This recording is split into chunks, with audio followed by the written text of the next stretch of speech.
So today we are observing Lag BaOmer as a congregation. Lag BaOmer is the 33rd day of the counting of the Omer. It counts us from the second night of Passover all the way through Shavuot, all of those 50 days. But why do we even do this? What is the purpose? Who actually ever does it? Well, I have a few answers for all of this, of course. I want us to imagine, if you would, just for a second, an onion that has lots of layers. The biblical origin would be the internal layer of that very exciting onion. In the Torah, in Leviticus 23, it states specifically, "And from the day on which you bring the sheaf of elevation offering, the day after Shabbat, you shall count off 7 weeks. They must be complete. You must count until the day after 7 weeks, 50 days. Then you shall bring an offering of new grain to the Lord." So if you live in Israel, it's very easy to know what we're talking about. Passover starts, the very first harvest you get right after that is the barley harvest, the Omer, barley, Omer. Hence, what we're doing, we are counting off and watching the Omer grow, as it were. And we are remembering that there are multiple harvest holidays in our agricultural year. First one, of course, Shavuot, which we know today for the giving of the 10 Commandments, which I'll get to in a minute. The second one, the big one that we all know about because we're sitting outside in a booth, Sukkot. But of course, we offer on multiple levels. The next layer would be the historical. So as we go from the period of Passover to Shavuot, we go from the journey of the Exodus to revelation at Sinai, from physical freedom to spiritual purpose. So we kind of focus on the counting as marking off the journey through the Exodus narrative, which also become through the book of Numbers in a way, after the book of Numbers, really through the Exodus, which becomes part of our history and our great origin story that we identify as who we are as a people. Then the next layer comes, a tragedy, of course. We're Jews. We have to mark tragedies. Otherwise, really? But this one happened, and it's cited in Yevamot 62b, for those Talmudic nerds among us, where Rabbi Akiva, that great rabbi, had 12,000 pairs of students, and they all died. And you're sitting there going, really? How did they all die? Well, the Talmud has a few different answers, but of course, one was that they were not being kind to each other, they didn't treat each other with respect. That's the one it offers. That, of course, wonderful rabbinic answer. Our behavior, we behaved ourselves into our problem. It also has a side note that it may have been diphtheria. So could have been either one. Behavior, diphtheria, I leave it up to you to decide who caused the plague. Either way, on the 33rd day of the counting of the Omer, there's a stop to the plague, and there's a somber moment, and then there's joy, and we all light bonfires. It's exciting. We celebrate the fact that there's no more death.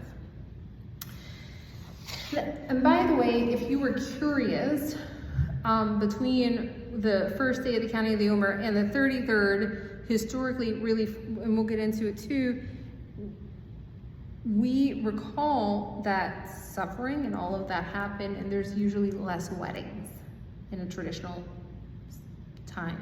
community, and no haircuts. No. The next layer, Shimon Bar Yochai, a mystic in the 2nd century, whose death is commemorated on this day, but he offers a teaching, and the Sofer Chaim records, which is later recorded, that connects the fact that he lived this wonderful mystical life. Okay. So Chatam Sofer records yet another tradition that the manna first began to fall on Lag BaOmer, the 33rd, Sustaining the Israelites in the desert, again, back to the journey. Okay, so now we've had like 3 or 4 different layers of this wonderful onion, which always tells me that somewhere in the middle of that may be some truth of why we do it. But I want to and always ask the question, why does it matter to me today in modern times? So the counting for me, for instance, reminds me to slow down. When I look through my phone and I scroll and I look at all of my children as babies and all of who they are today, and I can kind of see that progression, and I'm sure you've had your iPhone loving moments for those of you who have iPhones. I don't know for Google, but you can see the Apple will make like a little album of that person, and you can kind of watch the progression. And sometimes it's amazing because it goes by really fast. And it reminds me of the deep truth that a congregant once said, that the days are long and the years are short. And I've never felt that more as a mom of 2 teenagers and a kid who's just now finishing 4th grade.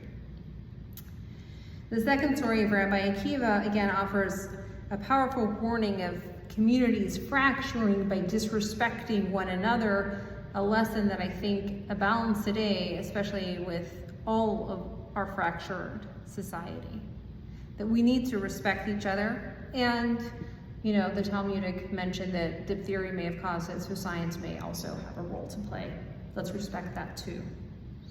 Thirdly, Lag BaOmer itself, a day of joy, is interrupted and punctuated by mourning, by struggle, by strife, by challenges.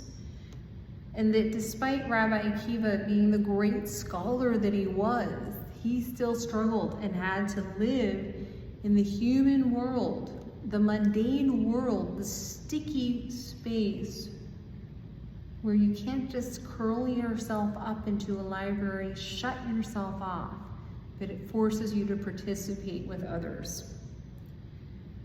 And the agricultural roots, I think, of this holiday connect us into the earth, reminding us that we are not separate from the earth, despite all the concrete we may drive on or walk on.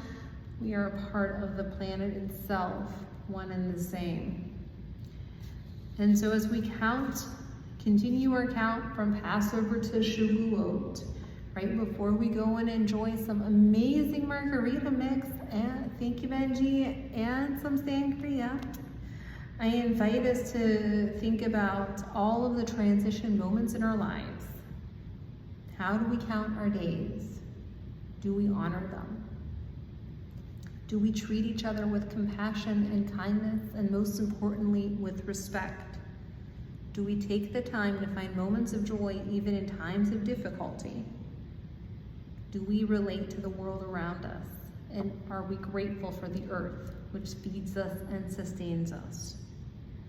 The counting of the Omer is a milestone, not an ancient practice that needs to reside in a book somewhere, but it can remind us and speaks directly, I think, to the modern condition of taking the time to punctuate our moments, honoring those around us, respecting where we live, and teaches us that even in times of mourning, there's opportunities for celebration, a lesson I think we need more now than ever. Kenny Hugh Rentzone, may this be God's will.